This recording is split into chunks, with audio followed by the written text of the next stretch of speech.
कहा, एनडीए पूरी तरह से मजबूती के साथ काम कर रही है, बिहार के विकास में अपना योगदान दे रही है, बिहार के लोगों का विश्वास जीता है। अभी चुनाव हुए हैं हाल में और आगे भी उस विकास की गति को हम लोग आगे बढ़ाने वाले हैं। आरजेडी की रणनीति एक ही है, सरकार जनादेश की डकैती करके सरकार बनी है। हमने जो वादा किया था, हमारी रणनीति सिर्फ एक है, बिहार का विकास, समान काम समान वेतन लागू करो। मैंने कहा कि उनके ऊपर कोई विश्वास नहीं है, ना बिहार की जनता का विश्वास है, ना आम लोगों का विश्वास है। वो कुछ भी करेंगे, उनका आंदोलन फिस टाए फिस हो जाता है। 19 लाख लोगों को आपने नौकरी देने का वादा किया था, उस वादे को पूरा करो। आशा दीदी और हमारी रसोईया के लिए जो हमने वादा किया था, उसको पूरा, उनके मानदेय को बढ़ाओ। कहा, एनडीए पूरी तरह से मजबूती के साथ काम कर रही है, बिहार के विकास में अपना योगदान दे रही है, बिहार के लोगों का विश्वास जीता है। अभी चुनाव हुए हैं हाल में और आगे भी उस विकास की गति को हम लोग आगे बढ़ाने वाले हैं। बिहार में जितना विकास पहले हुआ है, उससे और दुगनी गति से इस एनडीए की सरकार के माध्यम से होगा। अब डबल इंजन की सरकार है, दिल्ली में नरेंद्र मोदी, बिहार में नीतीश कुमार, दोनों की जोड़ी बिहार के विकास के परचम को लहराएंगे। लेकिन वो कह रही है कि साल 2021 में जो हमारी जो ताकत है, हम बड़ा आंदोलन करेंगे आरजेडी रोजगार के मुद्दे। मैंने कहा कि उनके ऊपर कोई विश्वास नहीं है, ना बिहार की जनता का विश्वास है, ना आम लोगों का विश्वास है।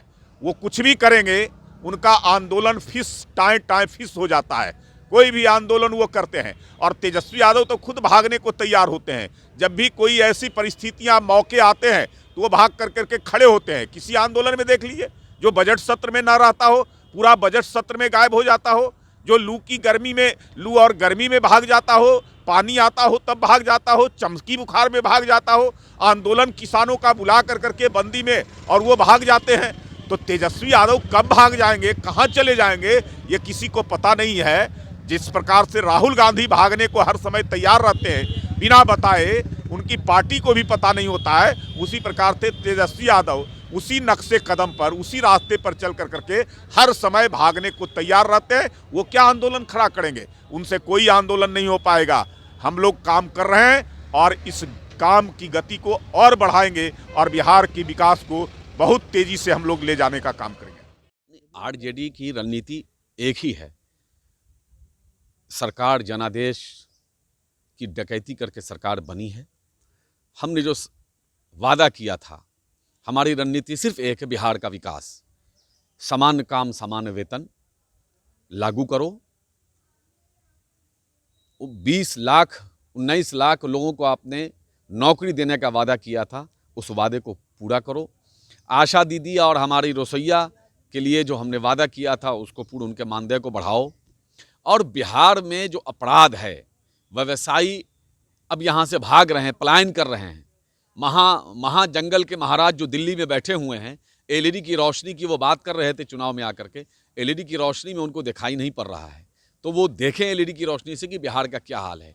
एक मर्डर अगर बंगाल में होता है तो पूरा दिल्ली से बंगाल हिल जाता है, लेकिन जिस बिहार में 27 मर्डर होता है, वहाँ के लिए महाजंगल राज के महाराजा कुछ नहीं सोच रहे हैं, कुछ नहीं बोल रहे हैं। वहाँ के गवर्नर एक मर्डर पर तो सरकार को धमकियाँ देने लगते हैं। बिहार के गवर्नर सोए हुए हैं। तो इसलिए हमारी जो रणनीति है, वो सिर्फ ये है कि बिहार का विकास कैसे हो, बिहार के युवाओं को नौकरी कैसे मिले, बिहार में बड़ी बड़ी इंडस्ट्री कैसे लगे। जिस तरह लालू जी ने रेल मंत्री रहते हुए 2 फैक्ट्री यहाँ लगाने का काम किया, नीतीश कुमार जी ने 15 साल में सुई का कारखाना भी नहीं लगाया। हमने बिहार में कई यूनिवर्सिटी देने का काम किया, नीतीश कुमार जी ने एक यूनिवर्सिटी नहीं दिया। हमने न जाने बिहार में कितने काम किए, लेकिन नीतीश कुमार जी सिर्फ एडवर्टाइज के नाम पर जाने जाते हैं और तमाम प्रचार प्रसार खूब कर करके जो काम का है, काम का पैसा है, जो बिहारियों का पैसा है, उसको आप अपने प्रचार में लगा देते हो, सारे पैसे को झोंक देते हो। बिहारियों के लिए काम करो। तो हमारी रणनीति यही है कि बिहार का विकास कैसे हो। अगर सरकार बिहार के विकास में किसी तरह के ये जो आपसी लड़ाई के चक्कर में रोड़ा बनेगी, हम आंदोलन करेंगे। हम 20 लाख लोगों को नौकरी नहीं दोगे तो हम सड़क से सदन तक आंदोलन करेंगे, हम आपको बैठने नहीं देंगे चुपचाप। अगर आप समान काम समान वेतन नहीं लागू किए तो हम सड़क से सदन तक आपको घेरेंगे। लेकिन ये जो नूरा कुश्ती खेल रहे हो, ये जो है बीजेपी और जदयू मिलके, ये हम खेलने नहीं देंगे। और नीतीश कुमार जी जिस तरह से मजबूर मुख्यमंत्री हैं और जिस तरह से लाचार और लाग़ब मुख्यमंत्री हैं, बिहार के इतिहास में आज तक ऐसा कमज़ोर निकम्मा मुख्यमंत्री कभी नहीं हुआ। ये भगत सिंह ने कहा था कि अगर देश का विकास चाहते हो तो युवाओं को आगे आना होगा, युवाओं के हाथ में बागडोर देना होगा। अगर नीतीश कुमार जी में थोड़ी भी शर्म बची है तो आप बिहार के लोगों से माफ़ी मांग के तेजस्वी यादव जी को बिहार की जनता ने जनादेश दिया था वो तेजस्वी जी के हवाले करें और बिहार के विकास में भागीदार बने।